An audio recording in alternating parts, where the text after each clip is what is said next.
or your spouse's love language is receiving gifts, then this message is for you. I'm going to be covering all 5 love languages and examples. I would also like to hear your input of how that love language has been applied to you, whether good or bad. You know, it's good to show both sides of the example, so that way other people can see and can help understand that spiritual need, that feeding is more of about thoughtfulness. You remembered me, you thought about me. It's not, oh wow, that's worth $500. You know, if that's what it comes down to for you, then that's a different problem altogether. That's not a love language, so you can skip that one.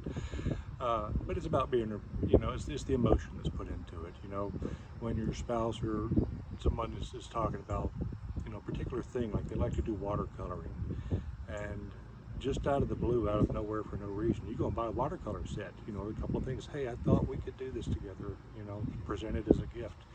You know, it doesn't mean throw it in a Walmart bag or a paper bag and say, here, take this. You know, it's kind of a bad example. Or, you know, you've been grouchy all day. Here's some ice cream. It'll set you up, make you feel better. That is not the right way for doing gifts. Okay.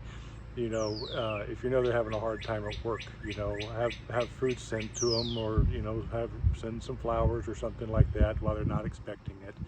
You know, maybe you're out on a walk and you pick a pretty flower, preferably not out of somebody's yard, you know, and you take and say, hey, I saw this and I was thinking of you while I was out there. You know, those are gifts that are meaningful. Make sure that gift that you give is meaningful.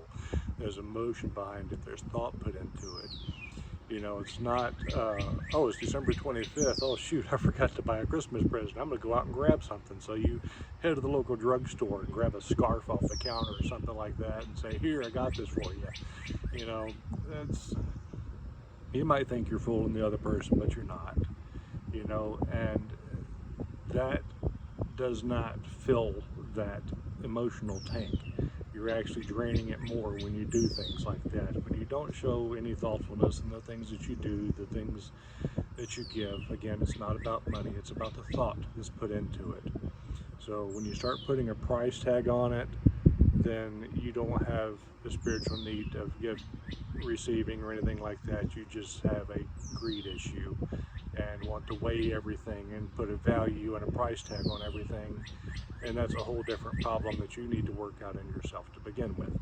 So I would like to hear from you guys. You know, what is something that your significant other has done for you that shows that they were thinking of you, that they cared about you? You know, they did this when I was sick. You know, they remembered this from a conversation we had last year, and I didn't even realize that they knew that I love to see wildlife, and all of a sudden he showed up with tickets to a drive-through, you know, animal park or something, you know, something like that.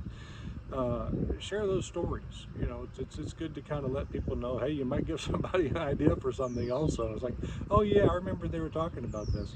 So feel free to share that. You know, if you follow me on Facebook, the Life Hack Shack is on Facebook also, so you're welcome to come along and join there. Send your friends, share a like, you know, share the video, whatever you can to get this out there. I'm doing my best to kind of help everybody keep relationships together and keep everybody in a positive frame of mind and to show love to each other. Thanks a lot.